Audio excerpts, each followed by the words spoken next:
A cycle is a sequence of events.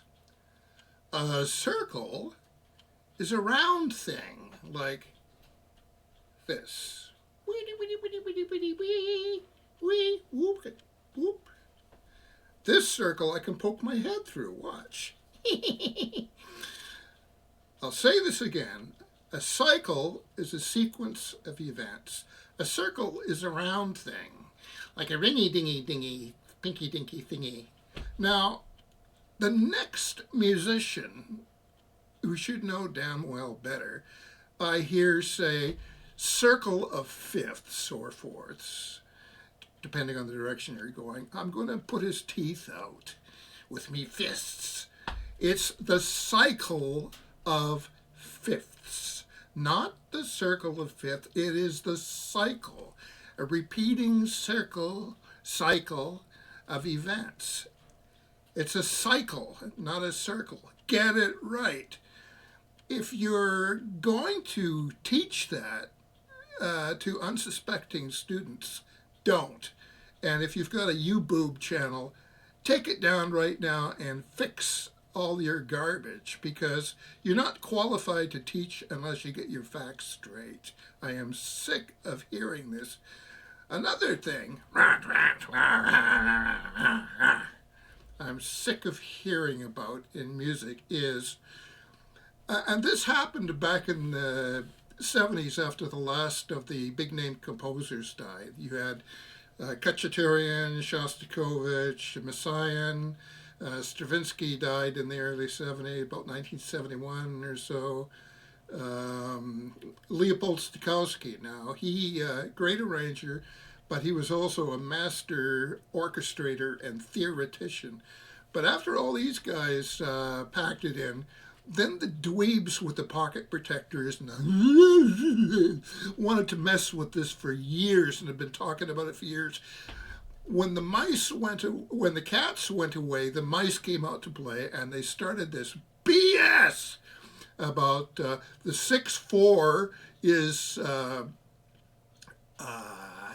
what do you call it now? It's suspension, and it resolves to 1. No, it's not. 6/4 is a very useful chord. It is not a suspension. For every example the dweebs can drag out of their arse and show to the world of it acting as suspension and resolving to 1, I can take out 10, no less than 10 examples where it does not behave as such.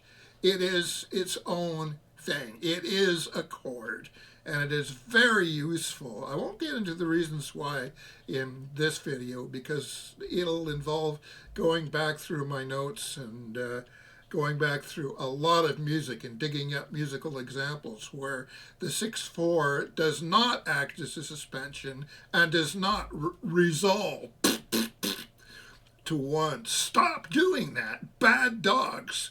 You only started doing that after the big name theoreticians died off. One of the worst of the bunch was Walter Pissed On. Walter Pissed On. I had one of the earlier editions of his tome on harmony, and it was very good. Back then, he was using the theory of secondary dominance as a teaching tool, and that's all it's good for. But he started to take himself too seriously, let it get to his head, and then he started coming up with this idiocy like tonicization, and I think he may have had something to do with the idiocy about the 6/4 suspension nonsense. But he really went off the rails with his theory of secondary dominance, and it went from being a teaching tool to dogma, dog dirt ma, dog poo ma, and it should be thrown out, and his harmony book should be thrown out, and only earlier editions should be used, because the later ones are just dog crap. They're useless. They're his theory of secondary dominance, you could have a theory of secondary subdominance or secondary medians or whatever. You could build a theory of anything. That doesn't mean that it has any place in the world of, especially of composition, because it's useless, it's false, it's misleading, and it drags students into a morass of lazy thinking and stupidity. Well, I'm going to pause it there. The problem with Walter Piston's theory of secondary dominance was that it was started out okay as a teaching tool, but Walter Piston wanted to turn it into an all-encompassing, ironclad rule, which is foolishness at its worst, and it's untrue.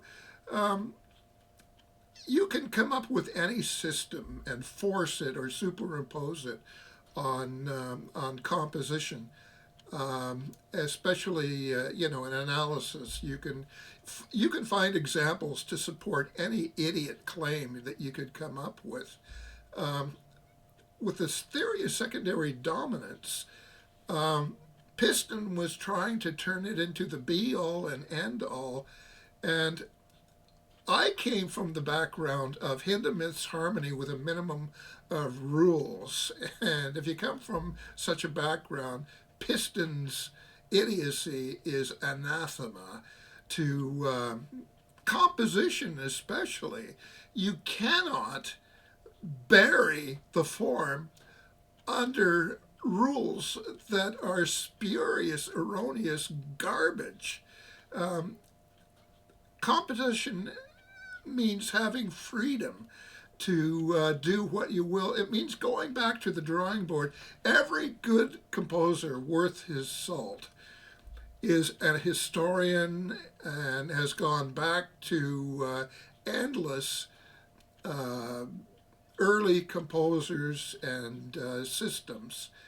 And like Stravinsky, for example, he went back and hit the books and reinvented himself practically with each composition. And he went back to early works and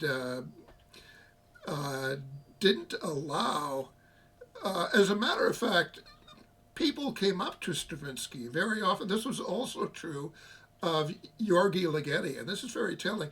They kept repeatedly asking him, when he was teaching at the University of Frankfurt, have you systematized your composition methods yet? And Stravinsky dodged the question. I don't think he ever really intended to address it seriously because he saw the trap and the danger of doing so. And Ligeti didn't either, for good reason. There were people who had, like with microtonality and whatnot, there were people who had an influence on his thinking. But it wasn't completely written in stone. They were taken as with a grain of salt, with suggestions. If you're going to be a serious classical composer, every time you write a composition, you should really be going back to the drawing board. And that doesn't mean going back and hitting the books. You throw out the books. You come up with something new. That's what a PhD is. You do something that no other human being has ever thunkified before. And you won't do that by following Walter Piston. You will lose your creative edge. The same is true of counterpoint. Like back in the way back in the '60s when I was first learning to write counterpoint, I was told, oh, don't try to put strange intervals there like sixths or sevenths or anything like that. Stay away from that. Well, Yeah, well, Luddites, sure, you go ahead and follow your own advice. But if you want to do something really new and creative, throw out all that old garbage and come up with something new. Come up with free floating modal chromaticism and don't listen to the old fogies. They're old fogies for a reason. They're not doing anything new or creative, but you still can. Save yourselves.